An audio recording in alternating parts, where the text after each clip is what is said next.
आदरणीय संजय जी और आप सभी मित्रों को भी बहुत बहुत धन्यवाद आज इस प्रेस कॉन्फ्रेंस में भाग लेने के लिए। सभी का साधुवाद एवं स्वागत है। आज फिर राहुल गांधी जी ने पीसी किया है। आज फिर उन्होंने उसी प्रकार का व्यवहार दिखाया है, उसी प्रकार से अपने विषय को रखा है जैसे वो पहले रखते थे। कोई नया पीसी नहीं है।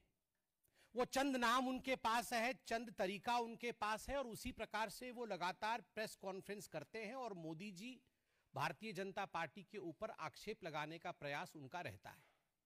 आप याद करिए जिस प्रकार से एक सेंसेशनलाइज करने का प्रयास उनका रहता है, इस प्रकार से बोलते हैं जैसे पता नहीं पहली बार कोई सुन रहा हो, कितना बड़ा खुलासा हो रहा है।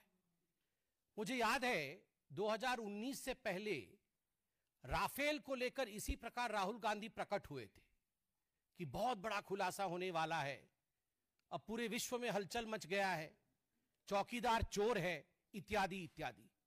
कोविड के समय में भी इसी प्रकार से प्रेस कॉन्फ्रेंस वैक्सीन को लेकर राहुल गांधी करते थे, मगर बाद में सुप्रीम कोर्ट में जाकर से गलती हुई है।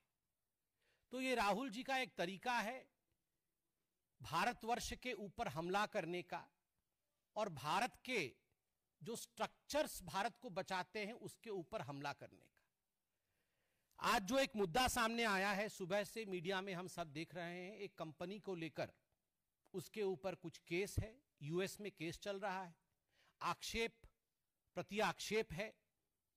हम लोगों का स्पष्ट मानना है जहां तक कंपनी और कंपनी का केस का विषय है, कंपनी उस पर अपना स्टेटमेंट जारी करेगी, कंपनी उस पर अपना बचाव स्वयं करेगी। Law will take its own course.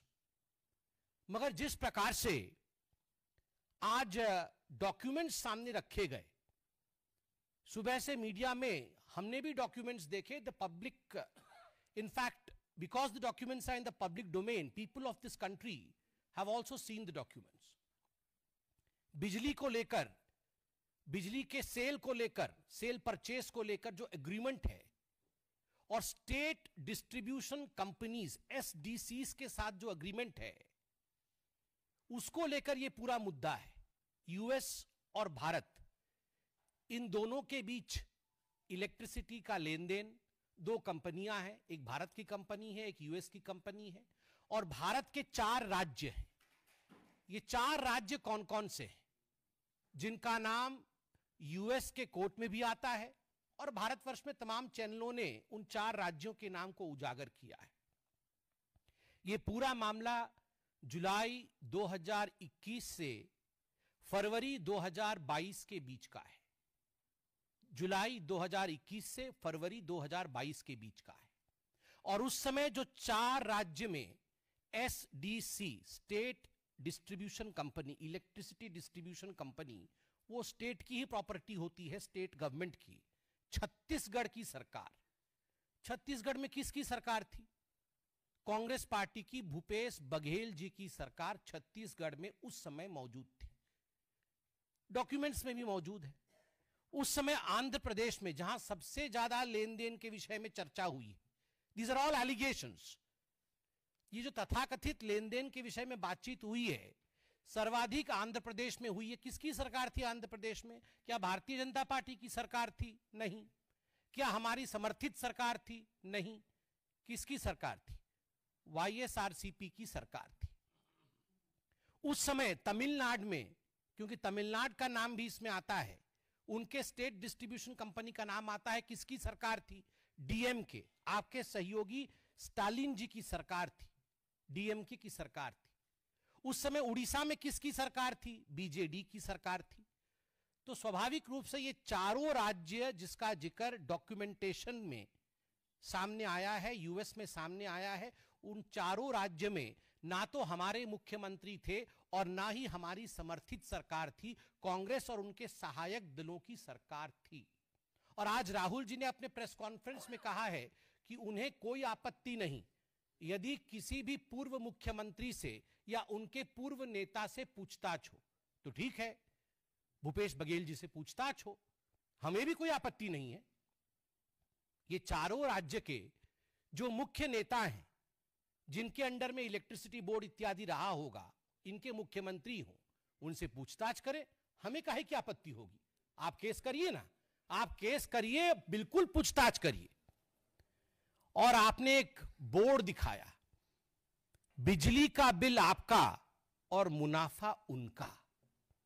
तो तमिलनाडु में बिजली का बिल भारतीय जनता पार्टी की सरकार तो नहीं दे रही थी ना, बिजली का बिल तो डीएमके की सरकार दे रही थी।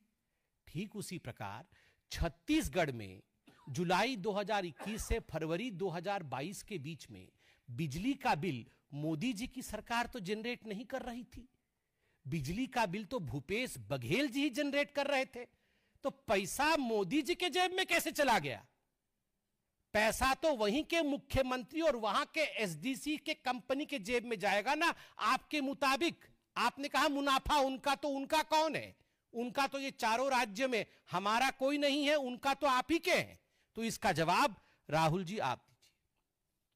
राहुल जी ने आज बार बार कहा मोदी जी की क्रेडिबिलिटी खत्म हो गई, मोदी जी आज से क्रेडिबल नहीं रहे, अडानी के पीछे मोदी जी खड़े हैं, इसलिए आज से उनकी क्रेडिबिलिटी ग्लोबल स्तर पे खत्म हो गई। राहुल जी कान खोल के सुन लीजिए, ये मोदी जी की क्रेडिबिलिटी को समाप्त करने की चेष्टा और कोशिश कोई आप पहली बार नहीं कर रहे हैं। सन 2002 से मोदी जी की क्रेडिबिलिटी को ध्वस्त करने की चेष्टा आप, आपकी माताश्री और आपकी पार्टी लगातार कर रही है। मौत के सौदागर से तुम नीच हो, पाकिस्तान में जाकर मोदी को समाप्त करना है, से चौकीदार चोर है तक, ऐसे 100 गालियां मैं गिनवा सकता हूं जहां आपने कहा कि मोदी की क्रेडिबिलिटी खत्म हो गई है और मोदी के इमेज पर डेंट पड़ गया है। मगर राहुल जी, जब आप पीसी कर रहे थे और जब मैं पीसी कर रहा हूं, तो हमारे देश के आदरणीय प्रधानमंत्री नरेंद्र मोदी जी की क्रेडिबिलिटी आज इतनी हाई है कि हमारे देश से कोसों मील दूर, हजारों मील दूर दूसरे देश में आज हाईएस्ट सिविलियन अवार्ड उन्हें दिया जा रहा है। यह है मोदी की क्रेडिबिलिटी। ना मौत के सौदागर से मोदी जी की क्रेडिबिलिटी पे डेंट पड़ा, ना चौकीदार चोर है कहने से मोदी जी की क्रेडिबिलिटी पे डेंट पड़ा, क्योंकि देश की जनता जानती है कौन क्रेडिबल है और किसकी क्रेडिबिलिटी नहीं है। देश की जनता सटीक भाव से जानती है। बंधुगण, स्ट्रक्चर की बात हुई है कि बहुत बड़ा स्ट्रक्चर है, हम स्ट्रक्चर दिखाएंगे। अरे राहुल गांधी जी, हमें भी पता है, हमें भी पता है आपके स्ट्रक्चर के विषय में। ये इल्हान ओमर और ये जॉर्ज सोरोस, ये जो आपका स्ट्रक्चर है ना, अंतरराष्ट्रीय स्ट्रक्चर, इस स्ट्रक्चर के विषय में हमें भी पता है। और आपके स्ट्रक्चर का नियत क्या है? आपकी जो अंतरराष्ट्रीय स्ट्रक्चर है वो भारतवर्ष के मार्केट के ऊपर आघात करना चाहती है, निरंतर आघात करती रहती है। ये गांधी परिवार और ये कांग्रेस पार्टी ये सहन नहीं कर सकती है कि आज भारत की अर्थव्यवस्था विश्व में तीसरे नंबर की ओर बढ़ रही है। अभी हम चौथे नंबर पर हैं और विश्व में यथाशीघ्र हम तीसरे नंबर की अर्थव्यवस्था होंगे। यह राहुल गांधी और गांधी परिवार, कांग्रेस पार्टी ये सहन नहीं कर पा रही है, इसलिए ये इंडिया के मार्केट के ऊपर, भारत के मार्केट के ऊपर आक्रमण पे आक्रमण कर रही है। आज सुबह 4 बजे से इनका पूरा स्ट्रक्चर लगा हुआ है। ट्वीट करना, सोशल मीडिया में इन्फ्लुएंस करना, अंतरराष्ट्रीय मार्केट में एक मैसेज देना और इंडिया के मार्केट को गिराने का प्रयास करना। लगभग 2.5 करोड़ निवेशक, छोटे निवेशक, जिन्होंने अपनी पूंजी, कम धन का निवेश, अपनी पूंजी जिन्होंने शेयर मार्केट में लगाया था, आज उनको भारी नुकसान झेलना पड़ा है। छोटे निवेशकों को, लोअर मिडिल क्लास के लोगों को, 2.5 करोड़ लोगों को, माफ करिएगा, 2.5 करोड़ लोगों को यह झेलना पड़ा है। ये आप निरंतर जो भारत के मार्केट के ऊपर कई प्रकरण रहा है, इससे पहले भी आपने कई प्रकरणों के माध्यम से भारत के मार्केट के ऊपर हमला करने की कोशिश की है, ताकि मार्केट डिप करे, मार्केट गिरे और इंडिया की इकोनॉमी पर अटैक हो। और राहुल जी, आपने आज कहा कि अडानी के पीछे मोदी है, तो हमारा भी सवाल है, यदि अडानी के पीछे मोदी है तो क्या कारण है कि कांग्रेस के सरकार के समय भूपेश बघेल जी के सरकार के समय छत्तीसगढ़ में 25,000 करोड़ रुपए का निवेश अडानी की कंपनी ने किया। क्यों लिया आपने 25,000 करोड़ रुपए का निवेश जब आपकी सरकार थी छत्तीसगढ़ में? जब राजस्थान में अशोक गहलोत जी की सरकार थी, 65,000 करोड़ 65,000 करोड़ रुपए का निवेश अडानी की कंपनी ने राजस्थान में अशोक गहलोत जी के समय उनके सरकार में किया था। क्या कारण था? कर्नाटक में जब कांग्रेस पार्टी की सरकार थी और अभी भी कांग्रेस पार्टी की सिद्धरामैया की सरकार है, अडानी की कंपनी ने 1 लाख करोड़ रुपए का निवेश करने का वादा किया था। मैं अभी रिसर्च करके आया नहीं हूं कितने का निवेश हुआ है, वह भी हम निकाल लेंगे। छत्तीसगढ़ में और बाकी राज्यों में तो हो गया है, मगर कर्नाटक में 1 लाख करोड़ का निवेश करने का वादा किया था। बंगाल में 35,000 करोड़ रुपए का निवेश है, बंगाल में आपका साठगांठ है। आंध्र प्रदेश में 60,000 करोड़ का निवेश है, तमिलनाडु में 4,500 करोड़ का निवेश है। 19 अक्टूबर 2024 को अडानी फाउंडेशन ने रेवंत रेड्डी जो कि तेलंगाना के मुख्यमंत्री हैं, उन्हें 100 करोड़ रुपए उनके फाउंडेशन को डोनेशन दिया था कौशल विकास, स्किल अपलिफ्टमेंट के लिए। क्यों लिया था डोनेशन? एक करप्ट व्यक्ति से आपने डोनेशन क्यों लिया? आपकी सरकार ने डोनेशन क्यों लिया? निवेश भी नहीं, डोनेशन लिया 100 करोड़ का। 23 जनवरी 2024, 23 जनवरी 2024, रेवंत रेड्डी जी जो कि तेलंगाना के मुख्यमंत्री हैं, वर्ल्ड इकोनॉमिक फोरम में वो लीड करते हैं और तेलंगाना की कांग्रेस की सरकार 12,400 करोड़ का एमओयू साइन करती है अडानी ग्रुप के कंपनियों के साथ। 12,400 करोड़ रुपए का। राहुल जी, कौन जवाब देगा? क्या आप और रेवंत रेड्डी अलग है? क्या आप और अशोक गहलोत अलग है? क्या आप और भूपेश बघेल अलग है? या इनका जवाब भी आप ही को देना पड़ेगा?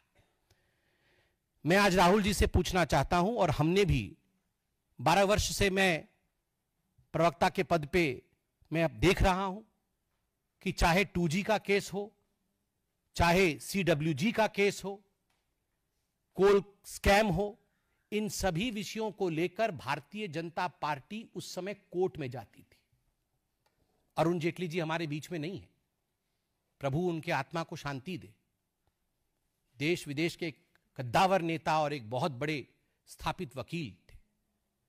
हर केस में वो लड़ते थे, केस साबित होता था, इन्वेस्टिगेशन होती थी, हम आधार को लेकर लड़ते थे। और मैं आज राहुल गांधी से पूछना चाहता हूं, जिस प्रकार हम केस करते थे, केवल प्रेस कॉन्फ्रेंस नहीं करते थे, आप केस करिए ना, आप केस करिए, कोर्ट जाइए। और मुझे आज तकलीफ हुई इस बात से, आपने अपने पीसी में, आप देश के एक सांसद हैं, छोड़ दीजिए कि आप किसी पार्टी के अध्यक्ष रह चुके हैं, मगर आप एक सांसद हैं, और आपने कहा कि इस हिंदुस्तान में, इस भारतवर्ष में हमें कांग्रेस पार्टी को कोर्ट का भी काम करना पड़ रहा है, जुडिशरी। आपने पर्टिकुलरली जुडिशरी शब्द का इस्तेमाल किया कि मीडिया भी अपना काम नहीं कर रही है, मीडिया का काम भी कांग्रेस कर रही है बहुत हद तक, और जुडिशरी का काम भी कांग्रेस कर रही है। वाह, बेल पे बाहर मां बेटे और जुडिशरी का काम कर रहे हैं। आधे लोग तो बेल पे बाहर हैं और ये जुडिशरी का काम कर रहे हैं। बताइए,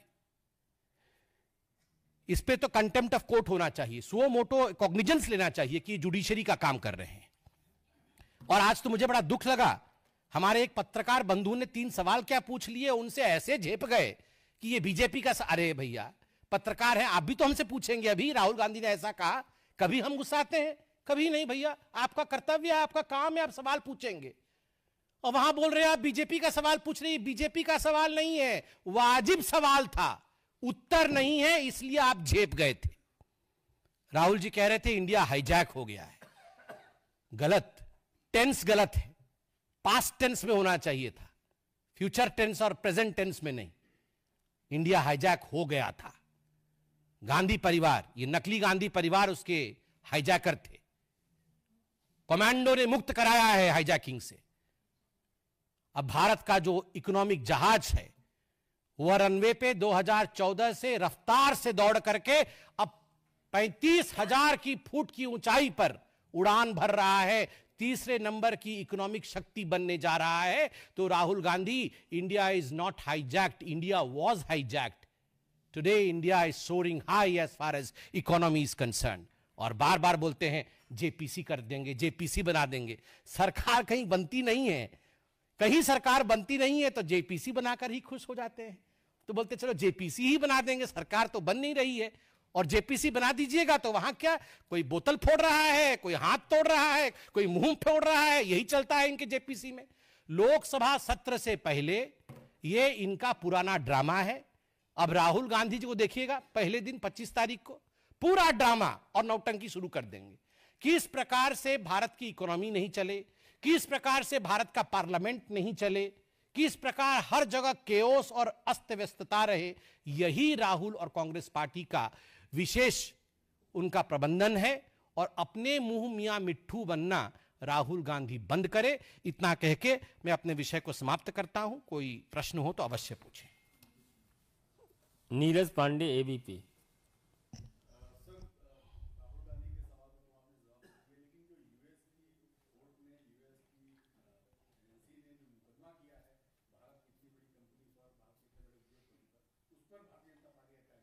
देखिए, एक प्राइवेट कंपनी पे मुकदमा हुआ है और जिस कंपनी पे हुआ है, कंपनी अपना स्टेटमेंट देगी. भारतीय जनता पार्टी अपना स्टैंड बड़ा स्पष्ट रखती है. कोर्ट में केस चल रहा है, law will take its own course. We stand with the people of India. और इस पर जो भी स्टेटमेंट देना है कंपनी देगी. हमारा प्रश्न इतना था कि जिन 4 राज्यों को लेकर यह केस चल रहा है, उन 4 राज्यों में किसकी सरकार थी. वो तो भारतवर्ष में हमारी सरकार, मतलब हम, वो 4 राज्य तो हमारे डोमेन में है ना. वो 4 राज्यों में किनकी सरकार थी, उनके मुखिया कौन थे, उसका जवाब कौन देगा. आपने सवाल पूछा, आपने मतलब कांग्रेस पार्टी ने सवाल पूछा है तो राहुल गांधी जवाब दे. Aishwarya Paliwal, India today.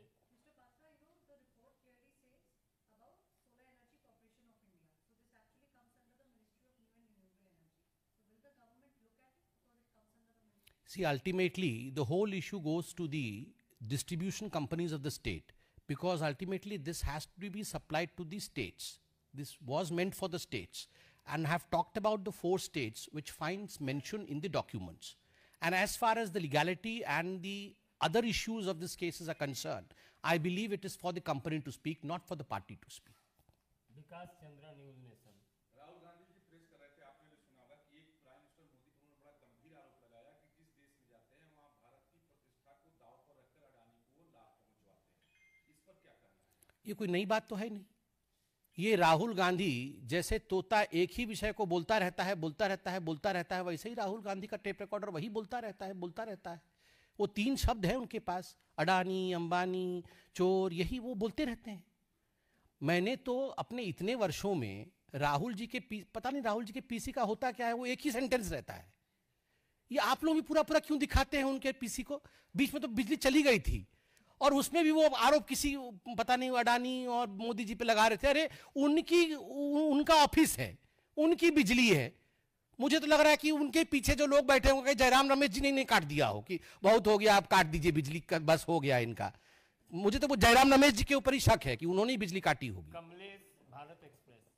Sir, ये कंपनी इंडिया की रिश्वत देने का आरोप भारतीय अधिकारियों का और जांच अमेरिका में हो रहा है, क्या इसमें आपको नेक्सस देखते हैं? देखिए, हम एक पार्टी हैं, एक दूसरे देश में किसी प्रकार का आरोप प्रत्यारोप और उस पर लीगल स्टैंड चल रहा है. और किसी भी मैच्योर पॉलिटिकल पार्टी का ये दायित्व होता है कि जिस देश में चल रहा है उसके कानून का सम्मान करते हुए उसके कानून किस कोर्स में चलेगी ऑब्जर्व करेंगे. उस पर टिप्पणी करना ये उचित नहीं है. और कंपनी का विषय है, आप लोग, आपका जो बिजनेस विंग है वो कंपनी से पूछेगी. हमने बड़े स्पष्ट रूप से कहा कि जहां जहां निवेश कांग्रेस के राज्यों में हुआ है, आपने वो निवेश क्यों कराया.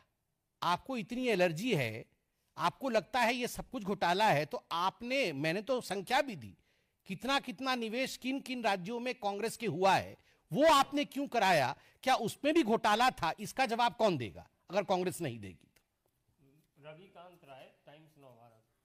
संबित जी, राहुल गांधी ने ये भी कहा कि अब तक सेबी चेयरमैन को कौन बचा रहा है, उनके ऊपर कोई एक्शन नहीं होगा और अगर उनके ऊपर एक्शन होता है तो कोई और फंसेगा. सत्र नजदीक थे, इसलिए इंडिया अलायंस बहुत एकजुट है और इस मामले को पार्लियामेंट में भी वो उठाएंगे। तो किसने रोका है उनको पार्लियामेंट में उठाने के लिए? जो उठाएंगे नहीं तो खुद ही मतलब पूरे पार्लियामेंट से कांग्रेस पार्टी उठ जाएगी। यही सब करना पड़ेगा उनको, बाकी कुछ नहीं है उनके पास। और जहां तक सेबी इत्यादि का सवाल है, कोर्ट नहीं गए थे क्या? कोर्ट तो गए थे, तो कोर्ट में क्या हुआ? देखिए, ये प्रेस कॉन्फ्रेंसेस से ये विषय का हल नहीं निकलेगा। इन विषयों का हल लीगल और टेक्निकल तरीके से ही निकलेगा। तो किसने रोका है राहुल गांधी जी को? वो तो at drop of the heart Supreme Court चले जाते हैं। और हमने तो देखा है सुप्रीम कोर्ट रात को 12 बजे भी खुलती है और सुनवाई भी होती है। क्यों उनको देश के कानून के ऊपर, देश के जजेस के ऊपर, देश के कानून प्रक्रिया के ऊपर भरोसा नहीं है क्या? बता दें। वैसे भी आज वो बोल रहे थे कि हम जुडिशरी का काम भी कर रहे हैं। शैलेंद्र, दूरदर्शन, अंतिम सवाल है। ये कहा था कि एनडीए गठबंधन एकजुट है इस मामले पर, कई मामलों पर, लेकिन अभी हाल ही में महाराष्ट्र में चुनाव संपन्न हुए, शरद पवार ने उनको काउंटर कर दिया था अडानी मामले पर। तो क्या सहयोगियों से कोई बातचीत नहीं होती? इसलिए सहयोगी वाले राज्य में आप देखें, जहाँ भी तमिलनाडु खासकर, वहाँ पर काफी निवेश है अडानी का, या फिर जिन पर वो आरोप लगाते हैं। अरे कुछ नहीं होता है। खुद रेवंत रेड्डी जी के यहाँ देखिए कितना निवेश किया हुआ है। अशोक गहलोत जी ने कितना निवेश किया, खुद खिलखिला के हंस के फोटो उठा रहे हैं और यहाँ आके पीसी कर रहे हैं। नहीं, हमारा कहना है इनकी किसी से कोई बातचीत नहीं होती। वो दो लोग बैठे हुए हैं, मैं नाम नहीं ले रहा हूँ, वही लोग सब समझा देते हैं। बस स्लाइड व्लाइड बना के ले आते हैं और इनको वो कमरे में पीसी से पहले समझा देते हैं कि ये हुआ। उनको कहाँ समझ में आ रहा है ये सब, क्या है डिस्ट्रीब्यूशन कंपनी और क्या है। उनको 2-4 मिनट ब्रीफिंग कर देते हैं, वो आके बता देते हैं। बस इसलिए 3 लाइन बोलते हैं, 3 लाइन से कभी ज़्यादा बोलते हैं। उसके बाद वो आप लोगों के ऊपर हमला, तुम बीजेपी के हो, बीजेपी का सवाल क्यों पूछते हो? I will not answer. Okay, I will now answer. जिस व्यक्ति के पास मैच्योरिटी हो और जिस व्यक्ति को समझ हो, वो टेक्निकलिटी पे उत्तर देता है, इस प्रकार के एंटिक्स नहीं करता है।